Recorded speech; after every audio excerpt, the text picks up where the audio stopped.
Assalamualaikum warahmatullahi wabarakatuh. Halo guys, kembali lagi di podcast kita berdua. Oke, kali ini kita akan membahas yang lagi rame dibicarain nih. Apa tuh? Program makanan gratis. Atau yang biasa kalian sebut MBG nih. Bukan Mas Balil ganteng ya. Oke, nggak usah lama-lama, kita langsung aja. Di sini kita ada dua narasumber yang kita undang. Oke guys, di sini kita udah mengundang dua narasumber yang bisa kita ajak bicara. Kita tanya basicnya aja dulu nggak sih, kayak MBG itu apa sih gitu loh. Itu program apa, kayak gimana gitu. Jadi MBG itu program dari pemerintah buat nyediain makanan bergizi buat para siswanya gitu. Tujuannya tuh simple sih sebenarnya, biar anak-anak bisa tumbuh sehat gitu. Terus nggak cuma soal kenyang aja gitu, biar anak-anak tuh ada gizinya. Wait, jadi bukan soal kenyang aja. Betul banget, harus ada karbohidrat, protein, sayur, buah, sama minuman yang cukup. Jadi lebih ke healthy meal lah istilahnya. Itu MBG itu penting nggak sih bagi anak sekolah gitu loh? Menurut saya itu sih penting banget ya. Jujur kan bayangin aja kan banyak siswa gitu yang berangkat sekolah tanpa sarapan duluan dari rumahnya gitu kan. Nah MBG itu menurut saya jadi solusinya gitu. Perut kenyang, otak jalan, belajar pun kan lebih masuk, jadi lebih fokus gitu.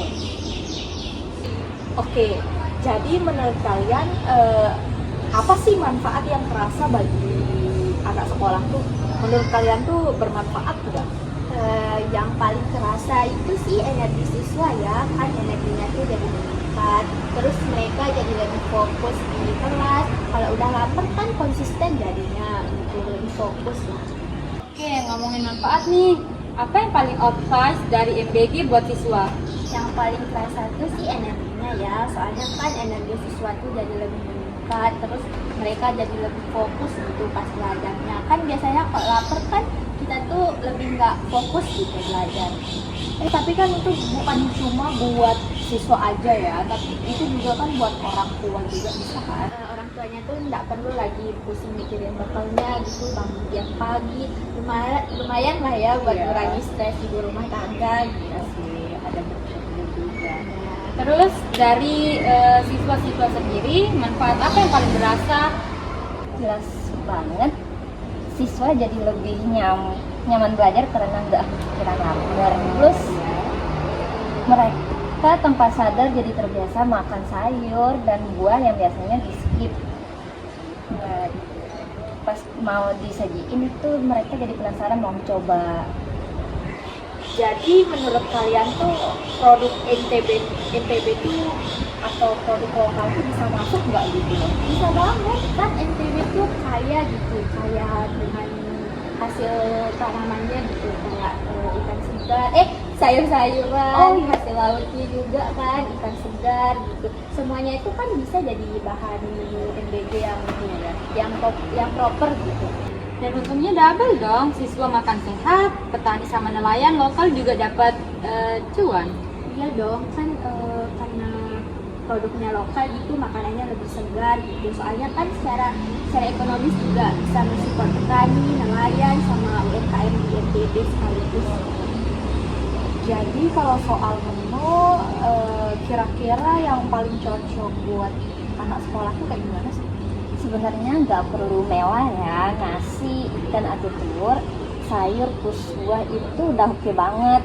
Yang penting lebih bersih, bergizi, dan nggak terlalu pedas karena perutnya anak sekolah kan macam-macam.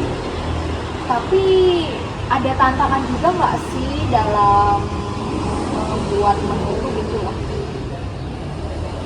Ada dong, yang paling kritikal itu soal kebersihan makanan. Itu sih pasti ya. Harus dimasak higienis dan sampai ke sekolah tepat waktu biar nggak basi. Gimana sama sekolah-sekolah yang lokasinya jauh dari pusat kota, kayak di pelosok gitu iya kan?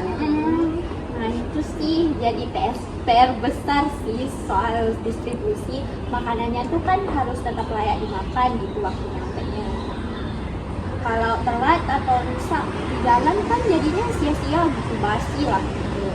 menunya juga jadi masalah ya? Bisa, kalau menunya itu aja siswa tuh bakal bosan lah ya kan, dan akhirnya tuh mereka pasti nggak mau makan kan, jadinya jadi harus bervariasi gitu, tetap ada dalam budget dan standar gizi yang udah ditentukan. Terus siswa sendiri itu bisa kontribut apa buat MBG ini? Sebenarnya sih simple ya, cuci tangan sebelum makan gitu, jangan buang-buang makanan, terus dan buang sampah di tempat yang benar gitu. Hal kecil tapi impact-nya tuh gede. Terus kalau makanannya ternyata gak layak atau mencurigakan tuh kayak gimana? Langsung lapor ke guru, jangan dipaksain makan, better safe than sorry guys. Dan sekolah itu perannya apa gitu loh? Kalau sekolahnya sih, sekolahnya tuh harus aktif gitu.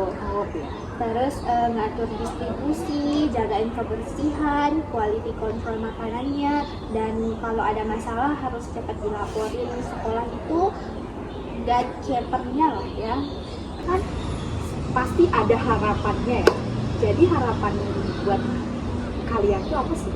Betul, harapan kalian soal MBG di NTB yang kedepannya itu kayak gimana? Ya betul. Harapan saya sih program ini tuh bisa jalan merata kan ke semua sekolah, terus aman dan berkelanjutan gitu. Jangan cuma awal-awal aja semangat terus hilang gitu. Dan dari sisi siswa, semoga mereka lebih apresiasi makanan, jangan sampai dibuang-buang banyak yang susah dapat makan layak di luar sana. Jadi dari obrolan kita yang panjang hari ini, MBG itu yaitu program yang sangat bermanfaat buat anak sekolah dan gizinya tuh banyak gitu loh, dan fokus ya.